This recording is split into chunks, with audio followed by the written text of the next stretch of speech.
بسم الله الرحمن الرحيم بسم الله الرحمن الرحيم السلام عليكم ورحمة الله وبركاته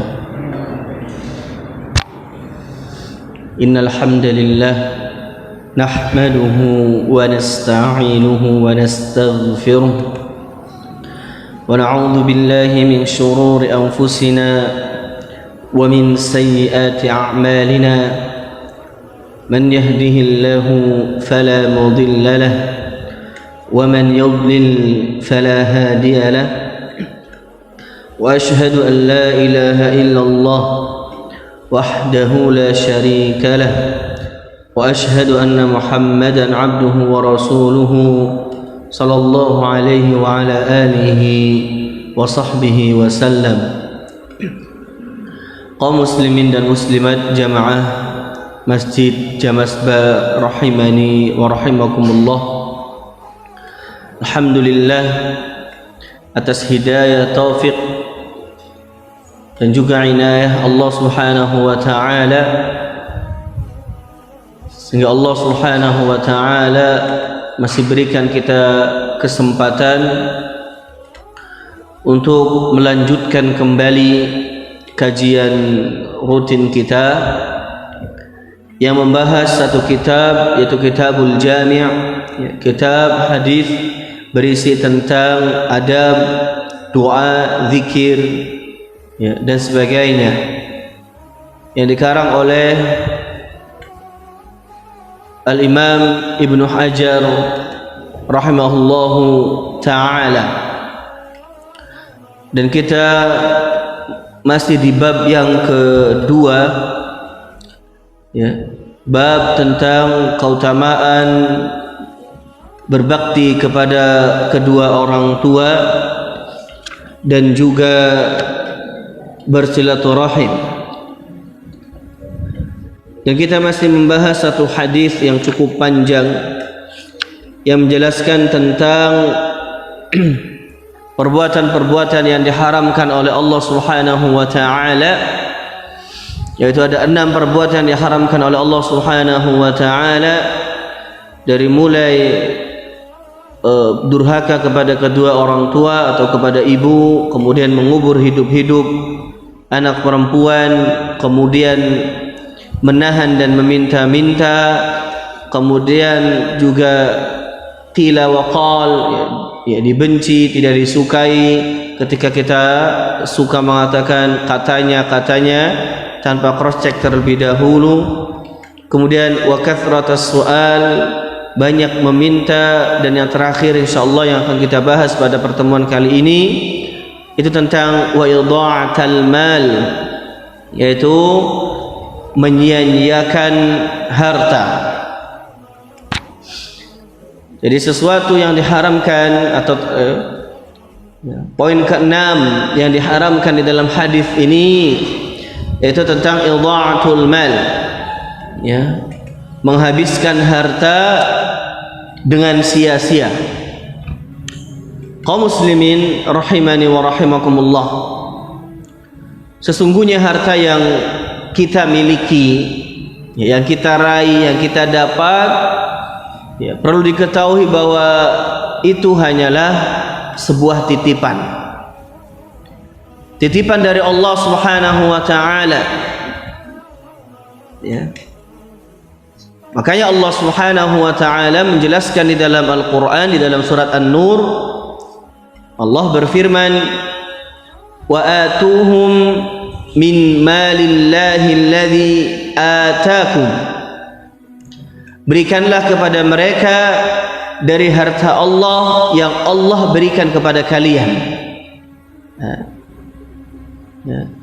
Jadi harta yang Allah berikan kepada kita itu hakikatnya, sejatinya itu hanyalah titipan dari Allah Subhanahu wa taala. Apa bukti nyata bahwa harta itu adalah titipan dari Allah Subhanahu wa taala? Salah satu bukti nyatanya ketika seseorang itu meninggal dunia, dan dia meninggalkan hartanya,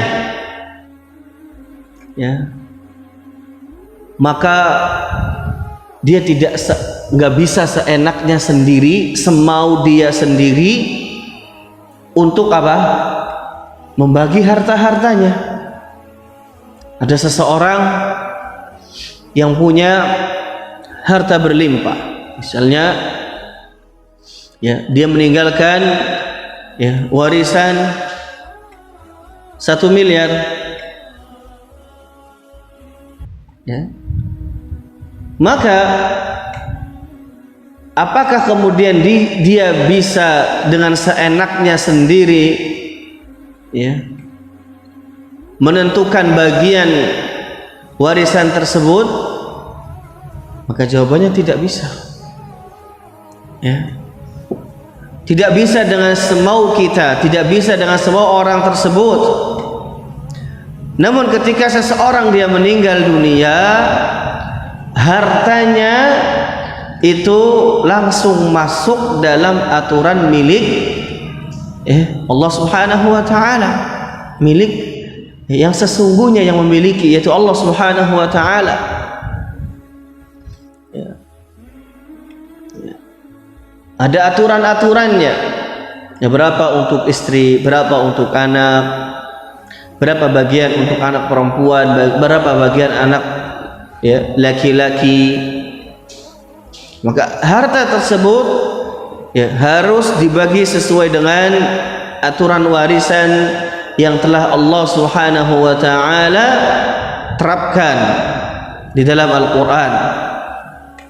Ya, hal ini menunjukkan bahwa harta, ya, itu titipan dari Allah Subhanahu wa taala. Ya. Oleh karenanya kaum muslimin rahimani wa rahimakumullah, Allah akan minta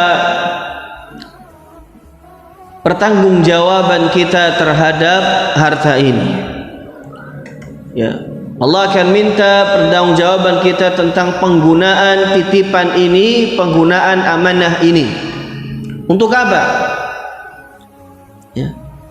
Apakah kemudian kita menghambur-hamburkannya, menyia-nyiakannya? Ya. Di dalam sebuah hadis yang sahih, Rasulullah sallallahu alaihi wasallam beliau bersabda, "Lan tazula qadama 'abdin yaumal qiyamah hatta yus'ala 'an arba'." Tidak akan bergeser kedua kaki anak Adam kelak pada hari kiamat hatta yus'ala 'an arba', sampai ditanya tentang 4 hal. Apa saja? Kata Nabi sallallahu alaihi wasallam, an syababihi fima ablah, tentang masa mudanya, untuk apa ya dia gunakan. Ya, masa muda, ya, masa yang masih dia sehat, ya, masih kuat, ya, untuk apa dia gunakan? Ya. Apakah cuma untuk, ya, jalan sini jalan sana tanpa ada faedah, nongkrong sini nongkrong sana, ya, istilahnya kalau sekarang hangout sini hangout sana, ya, tanpa ada faedah. Wa an umrihi fima afnah, dan, ya, umurnya, ya, akan ditanya tentang umurnya, untuk apa dia habiskan. Lihat, ya, para ulama menjelaskan, bukankah masa muda itu bagian dari umur? Tapi kenapa kemudian masa muda disebutkan sendiri? Di pertama, wa an syababihi fima abla, tentang masa mudanya untuk apa dia gunakan. Kemudian disebutkan lagi umur. Ya, padahal masa muda itu bagian dari umur. Ya. Kenapa disebutkan lagi? Ya, kenapa disebutkan secara khusus? Maka para ulama menjelaskan, ya, itu menunjukkan betapa penting, masa muda.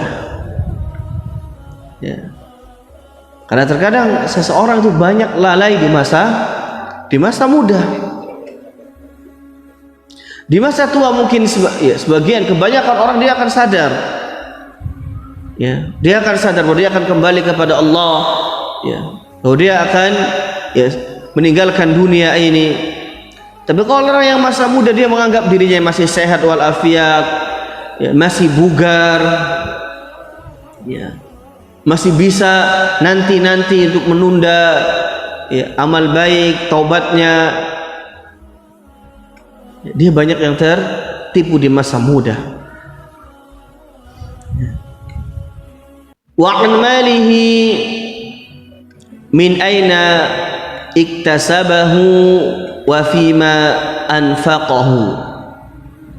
Dan juga dia akan ditanya tentang hartanya. Ya, dari mana dia dapatkan harta tersebut dan kemana dia salurkan harta tersebut. Ya, hadis riwayat At-Tirmizi. Kaum muslimin rahimani wa rahimakumullah. Maka menurut hadis ini, ya, Nabi SAW menjelaskan ada beberapa perkara yang akan ditanya kelak oleh Allah Subhanahu wa taala. Salah satunya adalah tentang harta. Dari mana dia dapatkan harta tersebut? Ya, dari mana?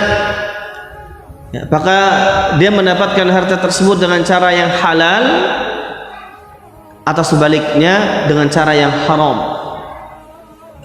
Yang mana terkadang pada zaman ini, pada saat ini itu banyak yang ya, yang terkadang tidak peduli lagi dengan hal ini. Yang penting dia dapat harta. Ya, wal'iyadzu billah. Ya, padahal Ibnu Taimiyah rahimahullahu taala beliau mengatakan bahwa harta yang sedikit tapi didapatkan dengan cara yang halal, maka yubarik fih, Allah akan berkahi harta tersebut. Namun kalau ada orang yang dia mendapatkan harta yang banyak namun ternyata dari cara yang haram, maka Allah murka terhadap orang tersebut dan Allah akan menghancurkan harta tersebut. Tidak hanya dari mana dia peroleh, dari mana dia dapatkan, enggak sebatas di sini berkaitan dengan harta. Namun dia juga akan ditanya kemana hartanya dia habiskan, kemana hartanya dia belanjakan. Nah, pertanyaan kedua inilah yang berkaitan dengan harta yang akan dibahas dalam pembahasan ini. Fima anfaqah. Ya, dia akan ditanya dengan hartanya, kemana hartanya dia habiskan. Ya.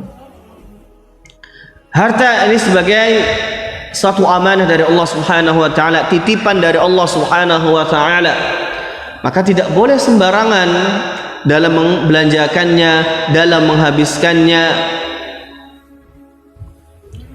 Jika kita menghabiskan harta kita, menyia-nyiakan harta kita, ya, maka itu akan dihisab oleh Allah Subhanahu wa taala. Ya. Dan bisa jadi diazab oleh Allah Subhanahu wa taala disebabkan karena hal tersebut. Oleh karenanya para ulama rahimahumullah, ya, mereka menjelaskan bahwa penggunaan harta itu dibagi menjadi beberapa bagian, ya, 4 atau 3 bagian. Yang pertama adalah apa? Penggunaan harta yang haram. Ya. Artinya seseorang dia membelanjakan hartanya, menghabiskan hartanya dengan cara-cara yang haram, yang tidak dibenarkan oleh syariat. Misalnya apa? Untuk berjudi, ya, membeli barang-barang yang diharamkan oleh Allah, ya. Dan banyak sekali. Walaupun dia mendapatkan harta tersebut dengan cara yang halal, ya, bisa dia bekerja, ya, kemudian dengan kerja yang halal dia dapatkan harta tersebut, tapi ingat tidak sampai situ, ya. Untuk apa dia belanjakan hartanya? Oh, ternyata, ya, dia belanjakan untuk hal-hal yang haram, ya. Ini yang pertama, ya, dia menggunakan hartanya, membelanjakan hartanya untuk hal-hal yang diharamkan oleh Allah Subhanahu wa ta'ala. Kedua, ya, dia membelanjakan hartanya, ya, membiarkan harta tersebut tanpa ada penjagaan sehingga akhirnya harta tersebut rusak. Ya, model-model seperti ini nih adalah orang-orang yang, ya, gemar, ya, ngumpulin harta namun tidak bisa menjaga harta. Ya, pengen beli ini, pengen beli itu, ya, dia udah punya, dia pengen beli ini, beli itu, terus pengen beli, ya. Saking banyaknya sesuatu yang dia beli sehingga apa? Dia tidak bisa merawatnya, ya, terbengkalai, akhirnya harta tersebut rusak tanpa ada manfaat, ya. Bisa jadi juga seperti apa, ya, orang yang membuang hartanya, ya, padahal masih bisa digunakan, ya, masih bisa digunakan, namun mungkin karena gengsi, ada keluaran terbaru, ya, ada keluaran terbaru dari benda tersebut, akhirnya yang lama dia buang, padahal masih bisa digunakan, ya. Ya, ini didasari karena sifat sebagian, nah, sifat gengsi, angkuh, ya, dan seterusnya, ya. Kaum muslimin rahimani wa rahimakumullah, maka ini dikhawatirkan, ya, termasuk dalam bentuk tabdzir, ya, tabdzir. Kaum muslimin rahimani wa rahimakumullah, berikutnya penggunaan harta yang mustahab, ya, penggunaan harta yang dianjurkan,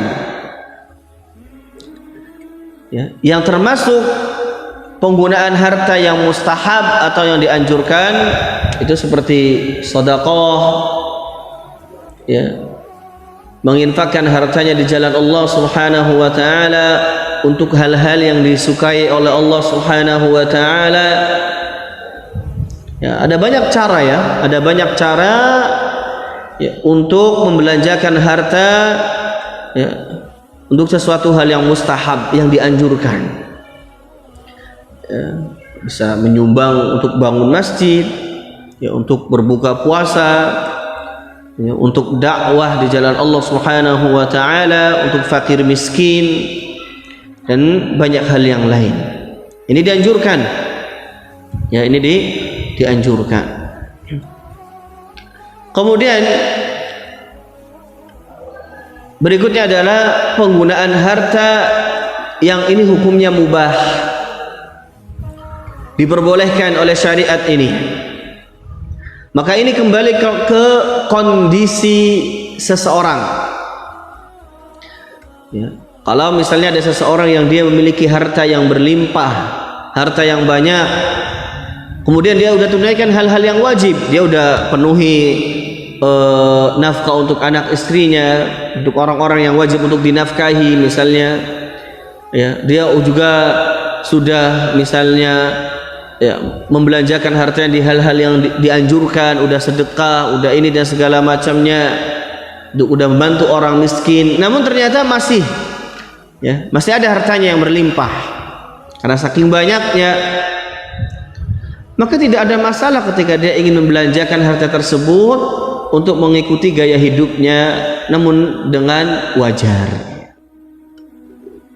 Ya, dengan apa? Wajar. Seseorang yang dia telah melakukan hal seperti ini, boleh-boleh saja bagi dia untuk membeli mobil, misalnya mobil yang mewah, yang tidak berlebihan. Ya, boleh. Ya, selagi itu tidak berlebihan. Ya. Artinya tidak sampai menghantarkan dia kepada kesombongan. Ya boleh. Ya nggak mesti kemudian hartanya banyak, ya, mobilnya yang butut, nggak mesti. Boleh bagi dia untuk ya membelanjakan hartanya untuk membeli mobil yang mewah. Dia udah penuhi hal-hal yang tadi, wajib dan seterusnya. Kaum muslimin rahimani wa rahimakumullah. Adapun ya, kalau kondisi seseorang ternyata apa? Tidak sesuai dengan apa yang dia belanjakan. Misalnya apa? Ya, seseorang yang pas-pasan, namun dia bergaya dengan gaya hidup orang mewah, maka ini yang tidak diperbolehkan. Hartanya pas-pasan, bahkan terkadang apa? Bela-belain sampai utang sana sini. Ya.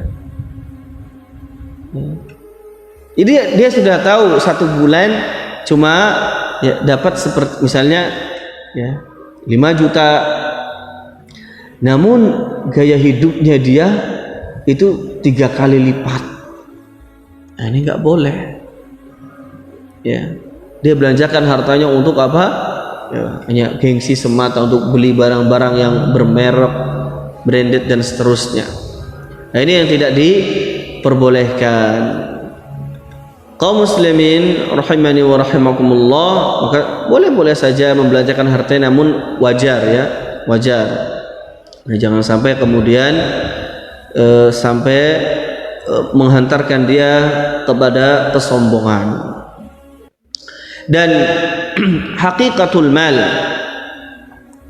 hakikat dari harta itu ya, hakikat dari harta itu sebagaimana yang Nabi Shallallahu Alaihi Wasallam sebutkan di dalam hadis beliau. Di dalam sebuah hadis yang diriwayatkan oleh Abdullah bin Syikhir, annahu qala, bahwasanya Nabi Shallallahu Alaihi Wasallam beliau bersabda, ya, atau annahu qala, bahwa dia berkata, ya Abdullah bin Syikhir ini berkata, ataitun Nabiyya sallallahu alaihi wasallam wa huwa yaqra'u, aku menemui Nabi sallallahu alaihi wasallam dan ketika itu Nabi sallallahu alaihi wasallam sedang membaca firman Allah Subhanahu wa taala, alhaakumut takatsur, ya, telah melalaikan kalian apa? At-takatsur, memperbanyak harta. Maka Nabi SAW kemudian mengatakan, yaqulu ibnu Adam, ibnu Adam itu mengatakan, mali mali, hartaku hartaku. Wa hal laka ya bana Adam min malika illa ma akalta fa afnaita. Ketahuilah wahai ibnu Adam, sesungguhnya hakikat hartamu itu yang engkau miliki itu cuma ada 3. Ma akalta fa afnaita, apa yang engkau makan ya kemudian selesai, ya. Apa yang kita makan ya itu salah satu jadi hak harta kita, milik harta kita, harta yang menjadi milik kita. Makan kemudian hancur, ya, selesai. Aula bista fa ablaita, atau apa yang engkau pakai kemudian rusak.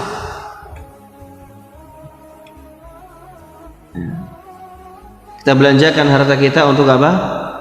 ya, untuk beli pakaian, untuk beli barang dan seterusnya, ya itu hak kita, atau itu harta jadi milik kita sesungguhnya, ya, kita merasakannya, ya. Au tasaddaqta fa amdayta, atau engkau sedekahkan dan itu akan kekal sampai akhirat kelak. Maka ini 3, ya, hakikat harta yang kita miliki: apa yang kita makan, apa yang kita pakai, apa yang kita sedekahkan. Sebagian orang dan mungkin banyak dari kita yang pintar mengumpulkan harta, tapi tidak pintar dalam menggunakan harta, nggak efisien dalam menggunakan harta. Ya. Ada orang misalnya, pendapatannya banyak, ya, namun hartanya nganggur. Sebagian orang senang dong melihat harta bertumpuk banyak nganggur. Oh, tabungannya, ya, nambah banyak, nominalnya nambah banyak, saldonya nambah banyak, dia akan senang. Nggak gunain, dia nggak gunakan harta tersebut. Kalau dia meninggal,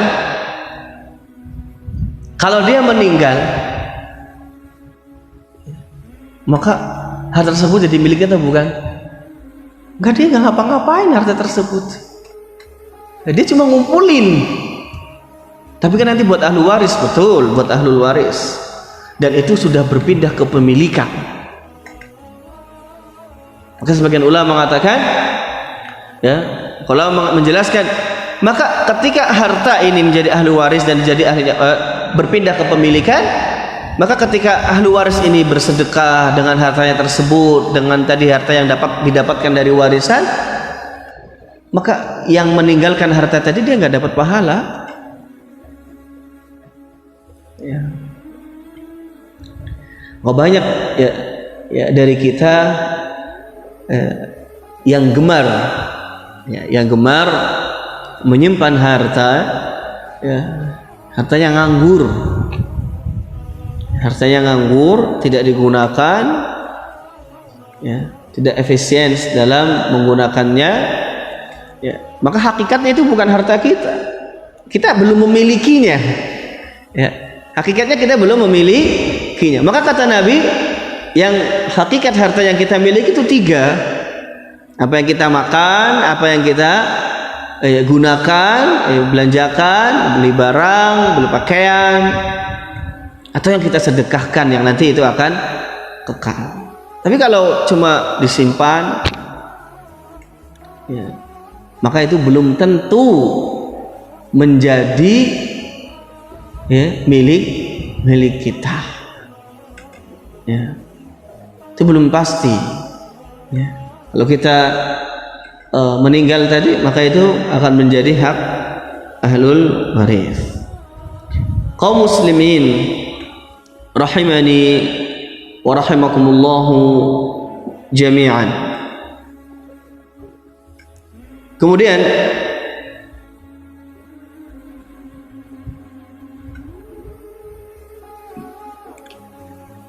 Nabi sallallahu alaihi wasallam di dalam hadis tadi, ya, ini dijelaskan oleh Syekh bin Baz rahimahullahu taala tentang hadis tadi. Wa fi hadzal hadis, bahwa di dalam hadis ini, ya, annahu sami'a an-nabiyya yaqra, bahwasanya Abdullah bin Sikhir tadi mendengar Nabi sallallahu alaihi wasallam membaca alhaakumut takatsur, kemudian, ya, mengatakan tadi, ya, hartaku, ya, seorang hamba mengatakan hartaku sampai akhir. Maka fal mu'min, maka orang yang beriman, ya'malu li akhiratihi wa yajtahid, maka dia hendaknya beramal untuk akhiratnya dan dia bersungguh-sungguh. Ya. Amma kaunuhu, ya, sedangkan dia mencari harta ya untuk belanja, untuk belanja baju, untuk menutupi auratnya, untuk makan, untuk menutupi kebutuhannya, untuk bersedekah, untuk berbuat baik kepada manusia, fala ba'sa, maka ini halnya tidak mengapa. Ya. Tidak mengapa dia mencari harta untuk hal tersebut, untuk hal yang bermanfaat untuk dirinya. Namun kata beliau, lakin la yushghiluhu 'anil akhirah, jangan sampai melalaikan dia dari akhirat. Ya. Maka jangan sampai kita mencari harta, jangan sampai kita mencari nafkah, mengumpulkan harta, membuat kita lalai terhadap akhirat kita. Maka carilah, di sini beliau mengatakan, maka silakan berdagang, silakan berbisnis, silakan mencari pekerjaan, namun jangan sampai kemudian la yushghiluhu 'anil akhirah, jangan sampai membuat lalai di akhirat. Kama qala sallallahu alaihi wasallam, sebagaimana Nabi sallallahu alaihi wasallam beliau bersabda, al-mu'minul qawiyyu khairun wa ahabbu ila Allah minal mu'min dhaif. Seorang mukmin yang kuat, maka dia lebih baik dan lebih dicintai oleh Allah Subhanahu wa taala dari seorang mukmin yang lemah. Wa fi kulli khairin, dan dari setiap kebaikan, ihris ala ma yanfa'u. Kalau itu dipandang baik, dipandang memiliki manfaat, maka antusiaslah. Artinya ketika kita memandang bahwa ini ada kebaikan untuk akhirat saya, ada dunia saya, saya bekerja untuk menafkahi istri anak saya dan seterusnya, maka ihris, antusias. Namun jangan sampai melupakan membuat lalai terhadap akhirat. Wasta'in billah, dan mintalah pertolongan kepada Allah Subhanahu wa ta'ala. Kaum muslimin rahimani wa rahimakumullahu jami'an. Mungkin ini saja yang bisa kami sampaikan pada kesempatan kali ini. Kurang lebihnya kami mohon maaf. Semoga Allah Subhanahu wa taala memberikan kita ilmu yang bermanfaat dan mencatat ini semua sebagai amal saleh kita yang kelak menjadi timbangan pemberat kita di hari kiamat. Wa sallallahu ala nabiyyina Muhammadin wa ala alihi wa sahbihi wa sallam. Akhiru da'wana rabbil alamin. Subhanakallahumma bihamdika asyhadu an la ilaha illa anta astaghfiruka wa atubu ilaik. Assalamualaikum warahmatullahi wabarakatuh.